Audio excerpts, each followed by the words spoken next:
This episode of OGATCHAT is brought to you by the Woodforge. The Woodforge, your #1 dealer of handmade, battle-ready wooden swords for style or combat, training or decoration. Located at the Shrewsbury Renaissance Fair and on Facebook.com/Oregon Woodforge. Warning.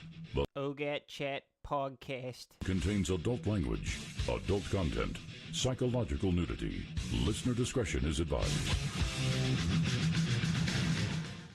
Hello, everybody, and welcome to another episode of OGATCHAT, the #1 of Guards and Thieves podcasts on the interwebs. I'm Ty. My username in OGAT is Lick the Taint, and it's good to be back. It's been a while. I have been away from my computer. Well, kinda. I've been away, at least busy with school and work and life in general, but we are getting very near to the end of the OGATCHAT hiatus, meaning next week is finals week. I should be studying right now, but I'm actually doing pretty good in my classes. A big part of that is thanks to the fact that I haven't been devoting as much time to OGATCHAT as I would like to.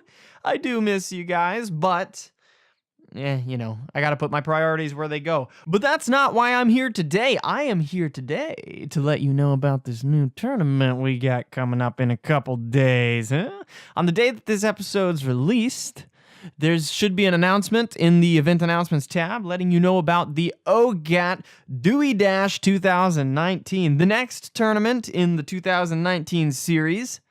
So, as you might have guessed from the title, this is going to be a racing tournament. How's it going to work? Well, actually, before we even get to that, what is a DUI? D-U-I-I. Sometimes just called DUI, but the official, long format, driving under the influence of intoxicants. It's a crime. Don't do it, kids. Don't drink and drive. That's what it's talking about. The driving under the influence of intoxicants is a crime in which a person operates a vehicle while under the influence of alcohol or any other inhibiting substance, potentially leading to dangerous or deadly results. In no way do I, the team over at Subvert Games, of Guards and Thieves, or anybody condone drunk driving. Woo! Now that that's out of the way, go get trashed, kids. No, it's racing tournament. It's going to be so much easier to handle than the Madball tournament that we just did earlier. But I wanted to go over for this quick update episode. I guess it's an update on OGATCHAT as a whole, but it's really just a way to let you know the rules of this tournament if you don't like to read. All of the information that I'm going to give you now is in the text document, the Google Doc that I posted in the event announcements page. So check that if you don't want to listen to this, but I imagine if you're listening to this, it's because you either didn't read it, you don't want to read, you can't read, or you just miss my sultry tones after so much time, baby. It's been so long, and I missed you the whole time. Anyways, the tournament's going to be held over the course of 2 weeks. There are no teams. It's all solo. That keeps things really simple for me and really simple for you, which is good. One thing that we learned from the Madball tournament and from any other tournament in the past is that the player base in Of Guards and Thieves is so spread out across so many time zones, it can be a bitch trying to get everyone together to have a single match. Even if it's only one match per week, we always run into issues with people not being able to get together because of time zone here, time zone here. I'm eating dinner at the time that you're in bed and it's all crap. Solo racing tournament. 3 words for you. Easy. Money. Dude. I lost that. Yeah. I'm gonna cut that out. But basically, the only person you have to worry about in this tournament is yourself. There are no teams, no tag team, teamwork, coordination. You have to do it yourself. Pull yourself up by your bootstraps, put on your big boy pants or big girl pants, and get to work.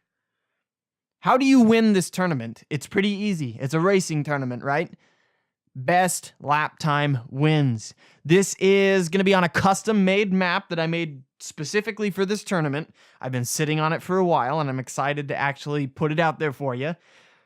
All you have to do is take the only vehicle that's available on that map, drive it around a couple times, and try to get the best lap time that you can. It's not always going to be easy. I put a bunch of little obstacles in the racetrack for you so that it's not just a matter of, this guy can drive around a circle a lot faster, or this guy mastered the curves better. There's a little bit more complexity to it than that. But as far as it goes, it's a pretty straightforward racetrack. There's no hidden checkpoints or anything. Just follow the lines and you'll get to where you need to be. But that's your entry. Once you get what you think is the best lap time that you can get, or, well, not just that you can get, once you get what you think is the best lap time that anyone can get, because you're competing against everyone else that applies, send it to me.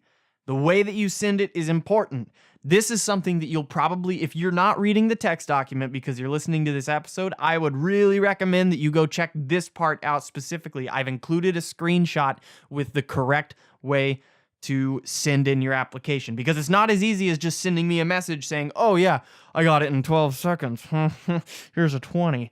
No, it's what you got to do is very simple, but it's a couple steps. Once you get your time that you're going to submit as your best time, what you need to do is type your name and the date that you did it into the game's chat box, hit enter to send it, and then take a screenshot then. That's the only way that your application is accepted. It has to be on that format. That keeps it even across the board.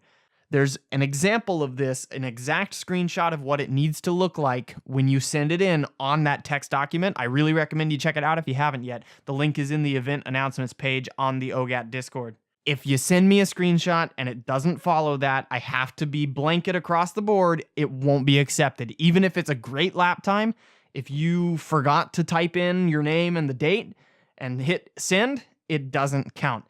I can't make any exceptions, otherwise we get bullshit that we always run into with every tournament. And even with this, I'm sure that somebody's going to find a way to complain that they sent me this, but it somehow they messed something up, but it was such a great lap time and it's rigged and it's still going to go to hell. But just make it easy. Follow the instructions. That's the only way that your entry is accepted. So the map is going to be placed onto the map workshop for you to download on the day before the tournament starts. The tournament starts June 12th. That's a Wednesday.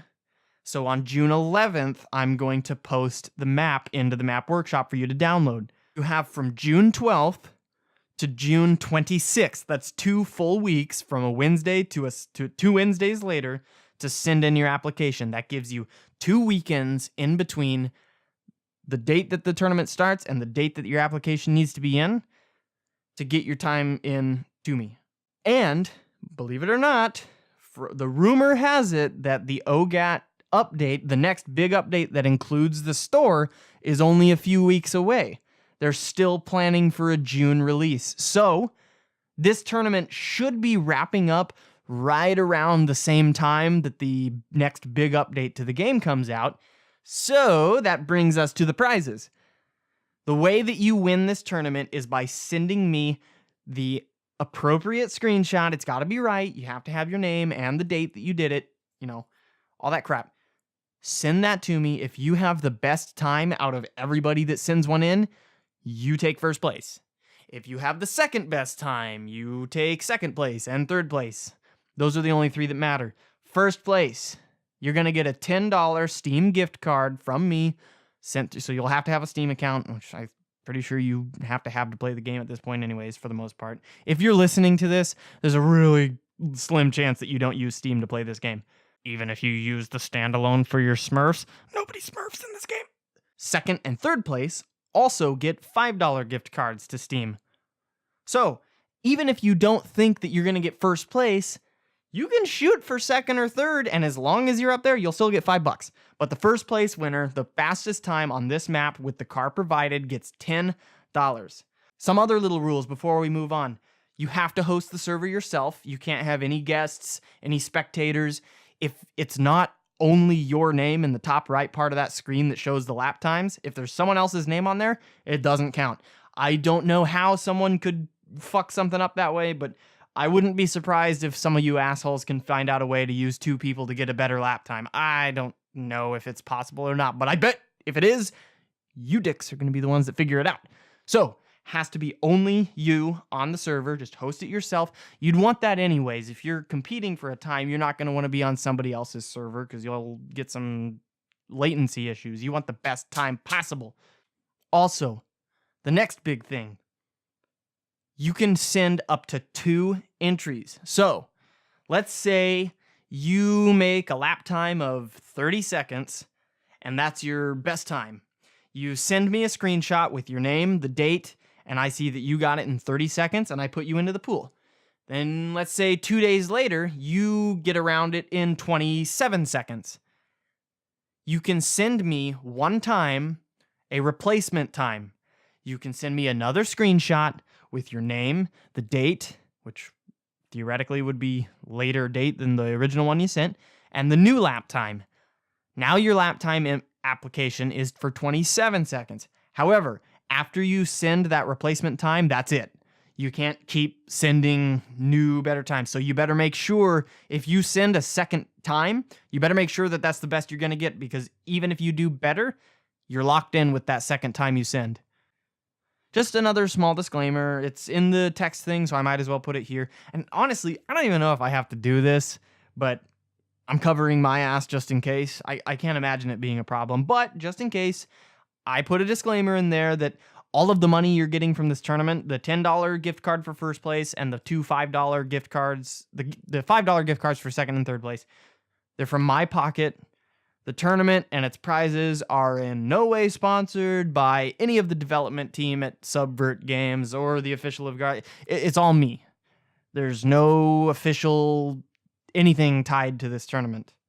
However, what I will say is that since the Madball tournament, I've learned that if I design badges for participating or winning in this tournament, it sounds like they can add those badges to your account. So I think I'm going to try to figure out a way to get that done between now and then. It'll depend on, like I said, I've still got finals next week, but after that, I'll probably have a little bit of a break between my next class because I'm taking stuff over the summer as well. But I'll try to figure out a badge thing so that everyone can have a participation trophy, because that's the era we live in now. But no, I am excited to get this done. I think that about covers it.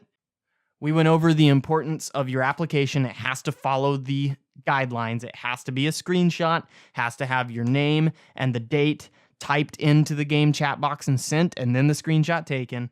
If it doesn't, and it has to be just you. If there's anyone else in the server, it doesn't count. If it doesn't follow those guidelines, it doesn't count. You only get 2 attempts. Send me your first time. If you beat it again before the end of the tournament, send me your second time. After that, that's it. You're locked in. You're playing for $10 if you get first place, $5 if you get second or third place. Everyone else, you might get a badge if I get around to it. I'm going to be trying to get more OGATCHAT done. I'm going to try to get a hold of Luke. I haven't really talked to him in a while because we've all been busy. I'll try to get us together so we can start recording more OGATCHAT in the near future. I'm still with this class schedule, and I will have classes over the summer, but I don't think it'll be as busy as the fall term, or the spring term was for me. Fall term, though, that's going to be busy. I've got some hard classes coming up in the fall. I guess. Actually, I've only got 3 classes that I'm taking in the fall, and one of them I've heard is pretty easy because all of the stuff that I learned in a different class, and it overlaps really well. But the other 2 classes I'm taking are not easy, and so it's going to be probably the same hiatus kind of thing once fall hits. Winter term, though, January through March, I'll only be taking 2 classes. They'll both be really hard classes, but those are the last 2 classes I have to take, and then I'm applying for the program that I'm going for, and at that point, it's just a waiting game until I get in. So come this time next year, you should be getting OGATCHAT every week. That's a fucking lie. I'm never going to do it that much, but I will be able to get back more into OGAT chat, hopefully with Luke if we can make it work. If not, we've got OGAT chat off the record with Kyle, and we're going to make it work for you. We're going to try to get as many episodes out as we can, but it'll be tough. So, from all of us here at OGAT chat, thank you for listening. Can't wait to see you in the tournament. I hope you guys all apply, and I hope we get a lot of hype for this next update. Hype, hype! And I will see you down the road. Have a great day. It's good to be back, and we will see you again soon.